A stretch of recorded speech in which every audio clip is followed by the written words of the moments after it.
mogul Sean Diddy Combs was on the scene of one of the most high-profile rapper assassinations in history. If you're thinking someone should really make a documentary about his life, he's already beat you to it.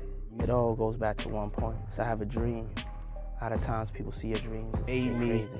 appreciate life, and it made me want to do things for the greater good. What's the odds that you would do that in front of the camera?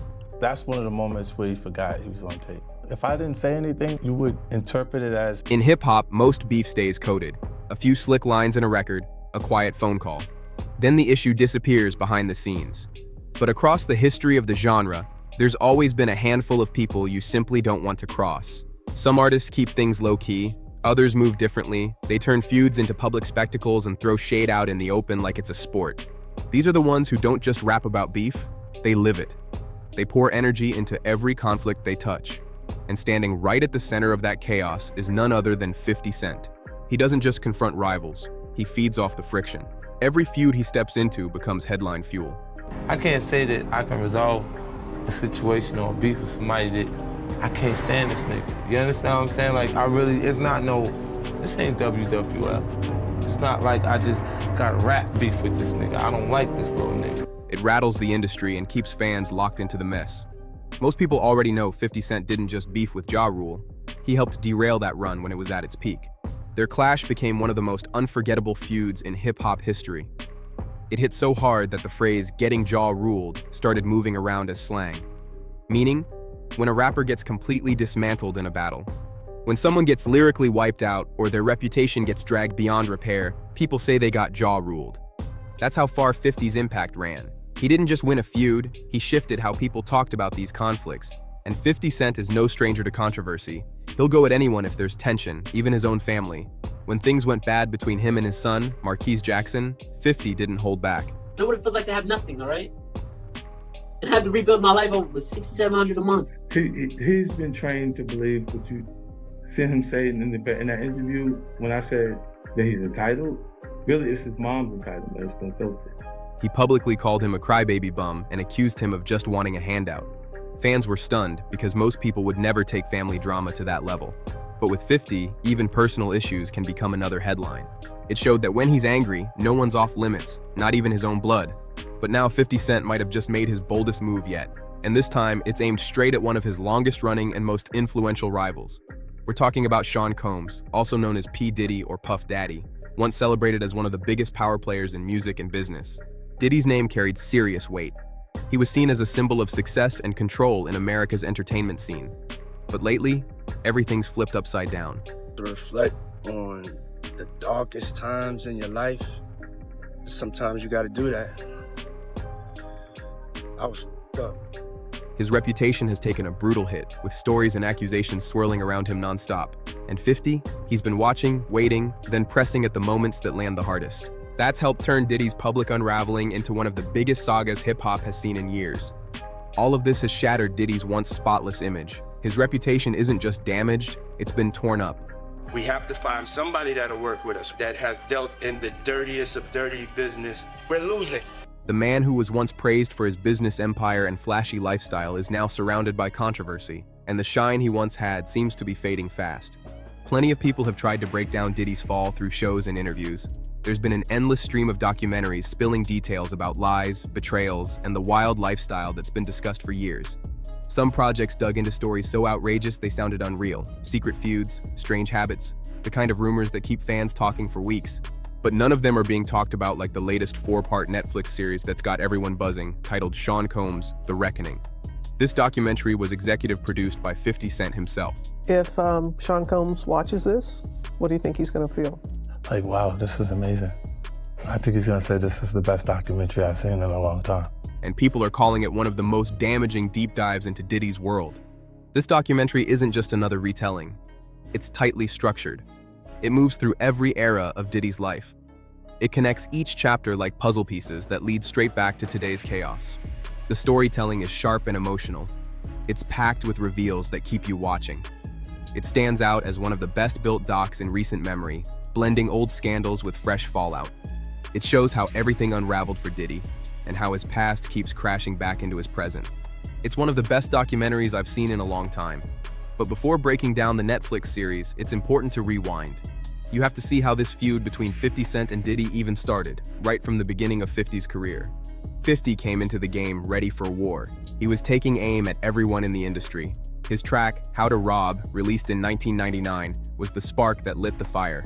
In that song, 50 didn't hold back. He called out some of the biggest names in hip-hop, including Diddy himself. It wasn't just a diss track, it was a statement. That record showed the world 50 wasn't afraid of anyone, no matter how powerful they were. This all happened before 50 Cent went through one of the most infamous moments in hip-hop history, the day he was shot 9 times and somehow survived. To be shot, is it a physical feeling? Yeah, it doesn't hurt as much as people imagine it hurts because of your adrenaline and how the shock of what's actually going on, it hurts after. That event later became a major turning point. It shaped his image as one of the toughest and most unshakable figures the rap game has ever seen.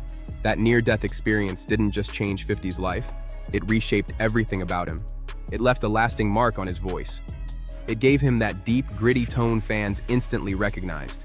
It also shifted his style and presence, turning him into a symbol of survival and strength. From that point on, 50 Cent wasn't just a rapper. He became a cultural legend whose story inspired millions. Okay, we'll wait. You can pray for a miracle. What's wrong? The voice don't sound the same. It's better. It's got more pain in it. By the early 2000s, 50 Cent finally crossed paths with Diddy. That meeting opened up a whole new layer to their history, at least according to 50. During that time, he says he was ghostwriting for Puff. He claims he was crafting lines and hooks behind the scenes that later made their way into Diddy's work. This wasn't just a random story either. It's a claim that's been echoed publicly more than once. Former Bad Boy and Def Jam rapper Shine backed up parts of 50's story in public. It's one of those moments that made people look at their connection differently. When it comes to the tough guy and the hardcore rapping, you can't do that. Like when I met him, he was writing raps for Diddy on Forever, right?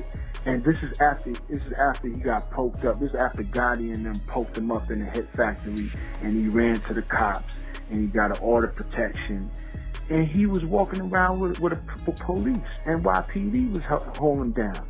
Swear to God, he was in Daddy's house, in the lounge, and he had security, and he ain't sold one record. Because before all the tension, there may have been real creative crossover between them.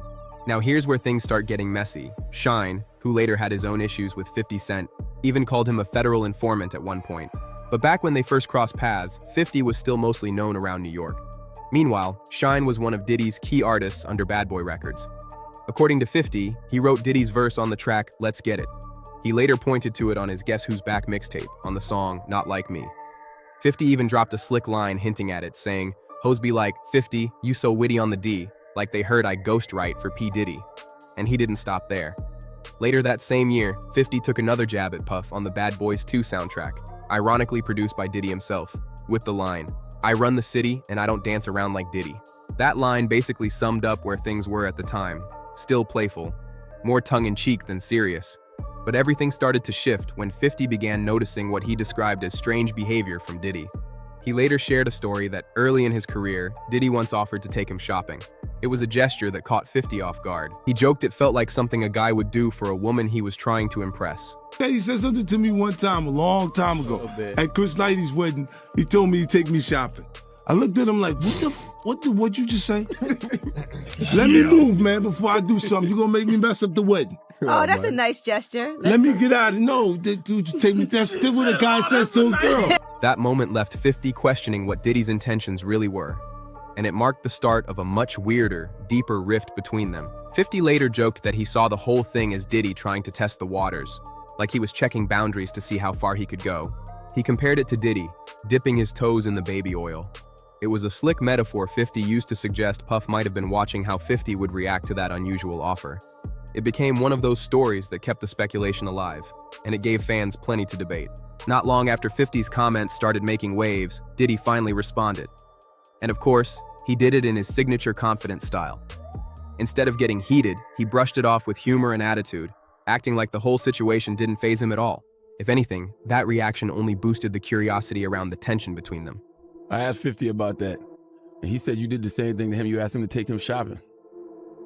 Yeah, I thought he needed some clothes. What? I'm a nice guy. Yo, why are you and Fif just... Hey, yo. Why y'all not... I mean, y'all can't see it. No, we can't see Y'all can't it, see that he loves me? But see... You really, hold on, you really think that's hate? You really, when you really break it down, you've been out here a long time. You know he loves me. I don't think he like... By the mid-2000s, 50 wasn't just a rapper anymore. He was a global phenomenon. His rise looked unstoppable, dominating charts worldwide with hit after hit.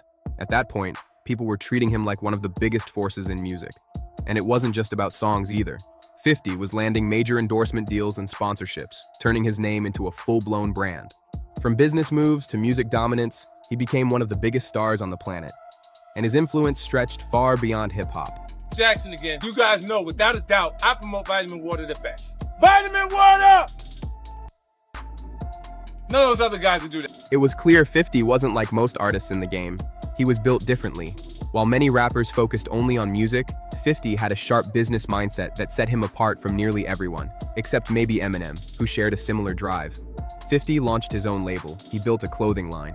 He made investments that paid off big, even securing major shares in multiple companies. He wasn't just collecting checks from hit records, he was building an empire.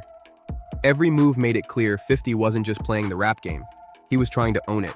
It almost looked like 50 had everything Diddy ever wanted: the fame, the power, and the respect, both in the streets and in the spotlight. Women saw him as a full-on sex symbol. The streets viewed him as a real one who'd earned his stripes. That rare balance of toughness and charm made 50 feel untouchable. He was the kind of star who could dominate charts and still keep street credibility intact. And for someone like Diddy, who always wanted to control both worlds, that had to sting at least a little. He had a thing with wanting to be one, but not positioned to be one street-wise, but positioned to be one industry-wise. And they call that a paper gangster. From being an intern to being on the cover of the Rolling Stone. There you are in your underwear. Look at that. Watching the documentary now, it's easy to see why people believe Diddy might have felt envy toward 50, even though Diddy was already seen as one of the biggest moguls in the game. 50 had something money couldn't buy: that raw, magnetic presence. When 50 walked into a room, people noticed. He carried an aura that demanded respect without even saying a word. Diddy, on the other hand, had fame and fortune. But that natural street power mixed with global influence was something he couldn't quite replicate. You can see how that could have rubbed him the wrong way. By 2005, 50 had cemented himself as a true heavyweight in the industry. His success wasn't only about his own records anymore. Both new and veteran artists wanted to sign with his label, G-Unit Records, hoping to be part of that movement. During an interview on The Howard Stern Show, 50 shared a wild story about a potential deal with rapper Mace. According to 50, Mace was ready to join G-Unit, but things fell apart fast. When Diddy stepped in, 50 alleges Diddy demanded $2 million just to release Mace from his Bad Boy Records contract. That price tag shut the deal down on the spot, and it became another moment that fueled the growing tension between 50 and Diddy inside the industry. What about this Sean P. Diddy Combs? You had a feud with him, but you made up, right? Yeah, me and Puff, we had issues over the Mace project. He had given him the go-ahead to go find a new opportunity. And when Mace first came to me, he didn't actually have the material that I was excited about, but I let him come with me on a tour. And he created some material that I was excited about. And when we came back with me and Puff to try and make the deal, he was being unreasonable.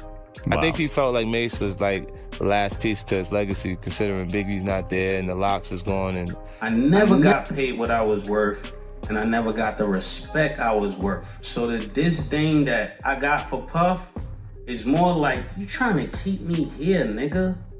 I'm not here. All my peers is up here. All my peers are bosses. When it's time, just like somebody raised somebody up, you know they did work with you, they go from your little man to maybe A&R to something else. He just kept trying to keep me right here, like he didn't want me to grow at anything.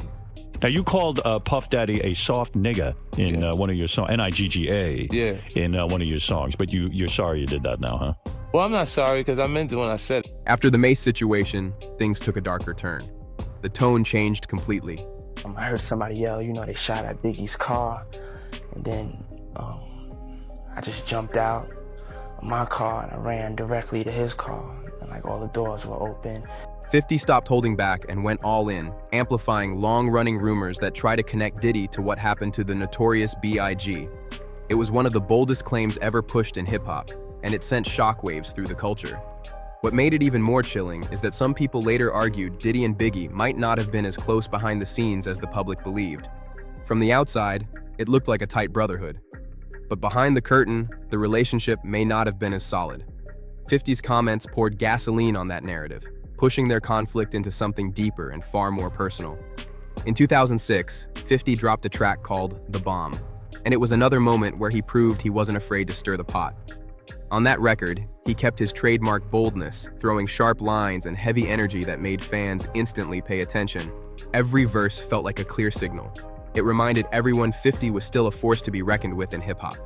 And to top it off, 50 added something extra at the end of the record that caught listeners off guard.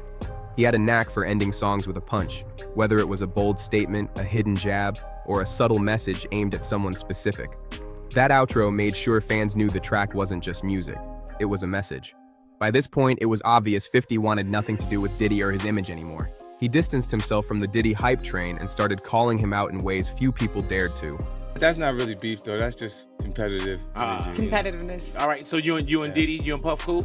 No, I don't really rock with him. Okay, damn, all right. I didn't know what. Talking F and Vodka, we talking Ciroc, side by side. Now we don't even say their name. Oh, We yeah, just talking about okay. Ciroc. Ciroc and Yes, yeah, just Ciroc. And if anything, you know when the bar runs out and it's just like, well, what else do you? What's the last thing you have that nobody's buying? Yeah, that right there. 50 even went as far as suggesting Diddy held some responsibility in Biggie's death, a rumor that had floated around the industry for years. He didn't sugarcoat his feelings either. He made it clear he thought Diddy had been moving in strange ways, long before most people caught on. Looking back now, it feels like 50 was way ahead of his time, almost 2 decades early in spotting cracks in Diddy's public persona. Meanwhile, others were still trying to stay in Diddy's good graces, showing up to parties and playing along with that flashy lifestyle.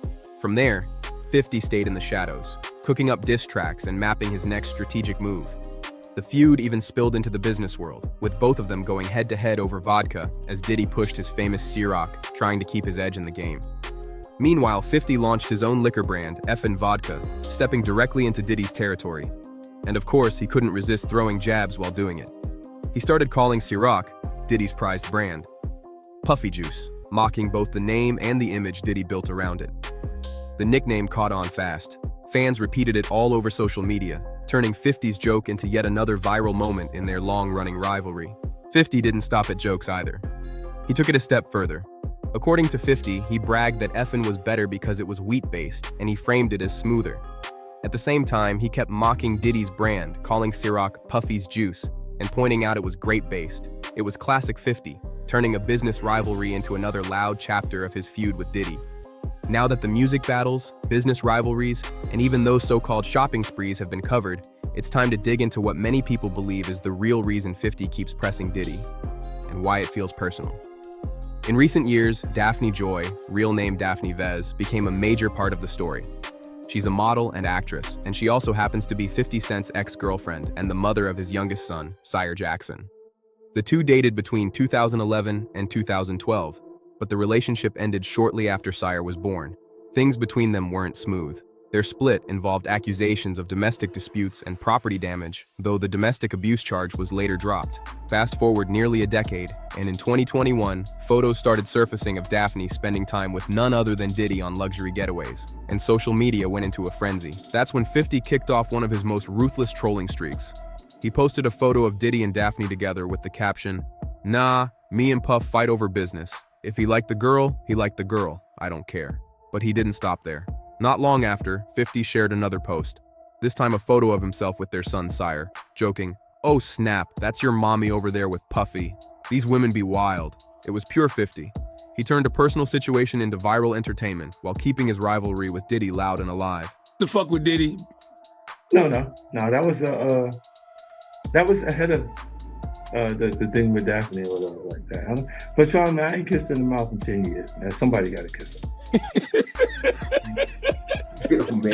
By this stage, 50 had been side-eyeing Diddy's behavior for over 2 decades, convinced something about him was off. So even though 50 publicly played it cool, acting like he didn't care about Diddy and Daphne, deep down, that had to sting. Imagine seeing the mother of your child spending time with the same man you've been calling out for years, your arch rival. That's not just awkward, that's personal on a completely different level.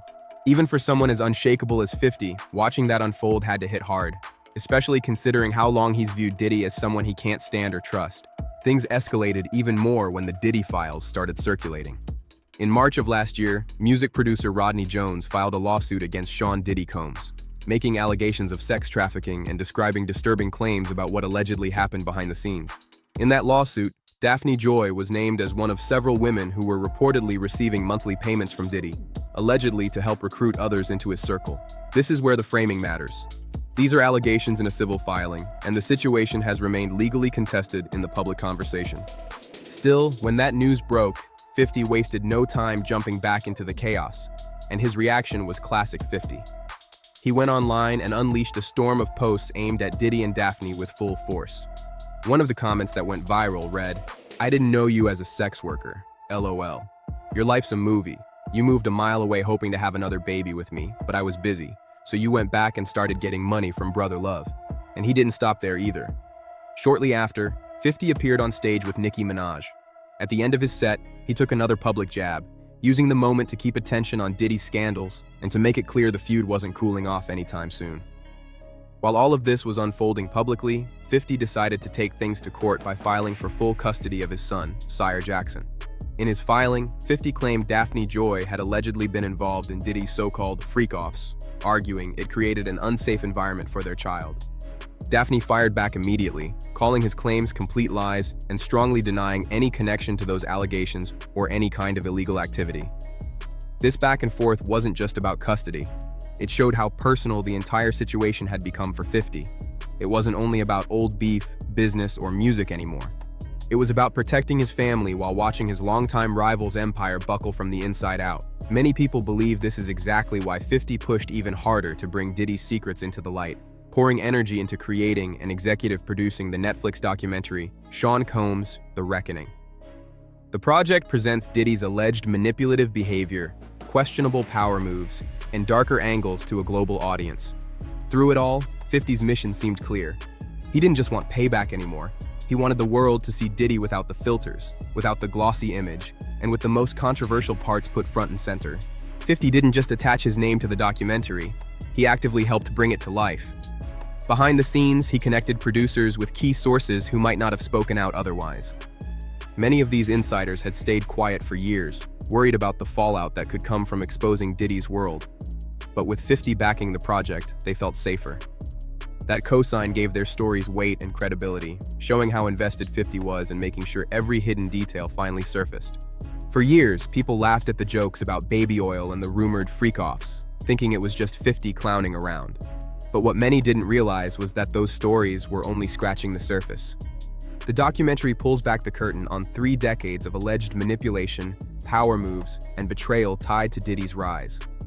It presents claims that he built his empire by stepping on people along the way, allegedly backstabbing countless figures who helped him climb. And the most disturbing part?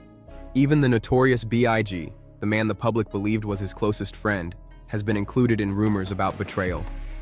The revelations paint a darker, colder picture of Diddy's legacy than many fans ever expected. That part of the story still stands out as one of the most brutal angles in entertainment discussion. When I got the record deal, all I got cut short, so it's like he Jesus to me, you know what I'm saying? Because he just saved me, and it's real, and I go all out. Nah, I ain't saying none of that, I'm not Jesus. Shady deals and backstabbing competitors are sadly nothing new. It happens all the time. But allegedly turning on your top artist and someone the world believed was your best friend, that hits different. Fans are buying out Notorious B.I.G. or big CDs as much as they can get them. In fact, another one is expected out later this month, but there is only one of his CDs left here. It made me appreciate life, and it made me want to do things for the greater good. How do you carry on this legacy? I wanted to make sure that this dream meant something at the end of the day. The idea that Diddy could have played a role in putting the Notorious B.I.G. at risk, while later presenting himself as the grieving friend, smiling for cameras and dancing in music videos, is chilling to even consider, especially when you remember how much he was associated with the East Coast versus West Coast tension, a feud that changed hip-hop forever and ended in tragedy if the claims are true. And if any of it holds weight, it suggests the man many saw as a mogul and mentor may have had a darker connection to one of rap's most tragic chapters. And to make things even worse, it's been alleged that Biggie's funeral, the massive, high-profile event meant to honor his legacy, was paid for out of Biggie's own estate. That detail stunned fans and insiders alike. If that's accurate, it says a lot about priorities at the time. Instead of looking like genuine love and respect for a fallen friend, it can come off like image management, like making sure he looked like the heartbroken hero in front of the world. It's the kind of thing that left people questioning whether the grief was real or just another performance for the cameras. In the documentary, 50 Cent also dives into another disturbing pattern, the idea that Diddy allegedly used women as tools of influence in both his personal and professional life. 50 connects dots by pointing to a long history of him getting involved with women linked to other powerful men, ex-girlfriends, baby mothers, even wives, at least according to 50's framing. It's not about love or attraction, he suggests. It's about leverage. These relationships are portrayed as a way to show dominance and prove he could reach into anyone's world. It paints a bleak picture of someone obsessed with control and ego more than real connection, and it adds another layer to the controversy that's followed his name for decades. And then there's the bigger theme the doc keeps circling back to. What happens when someone with power goes unchecked for an entire lifetime? The documentary frames it clearly. A man surrounded by power, money, and yes men for so long that he started to see himself as untouchable. Witnessing Jesus walking on water, you know what I'm saying? Or Jesus having a breakthrough. You know what I'm saying? Because I can only compare myself to the Son of God. At one point, the series even presents him as comparing himself to Jesus Christ, as if public criticism and personal struggles were on that level. That moment alone says a lot about how far the ego may have spiraled. It's not just arrogance, it's the belief that consequences don't apply. And that mindset explains a lot of the chaos surrounding his name today. The documentary also presents a moment where, in the days leading up to his trial, he recorded himself believing he'd walk away free and get the last laugh. To date people who he knows previously dated someone. He has a baby by a woman that was dating Tupac. Wow. To add to it, but we had to cut it down so he could. For time. The story goes that he planned to shape the footage into his own version of events. A narrative that would let him step back into the spotlight and say, "See, I told you so." It's the kind of move that shows how deeply he believed in that untouchable image. Instead of preparing for accountability, he was already plotting a victory story. He was convinced the world would keep cheering him on. But this time, the script didn't go the way he expected, and that footage ends up looking less like confidence and more like a snapshot of how far the ego had gone. What was meant to be Diddy's comeback arc ended up becoming the collapse of his image instead of a resurrection.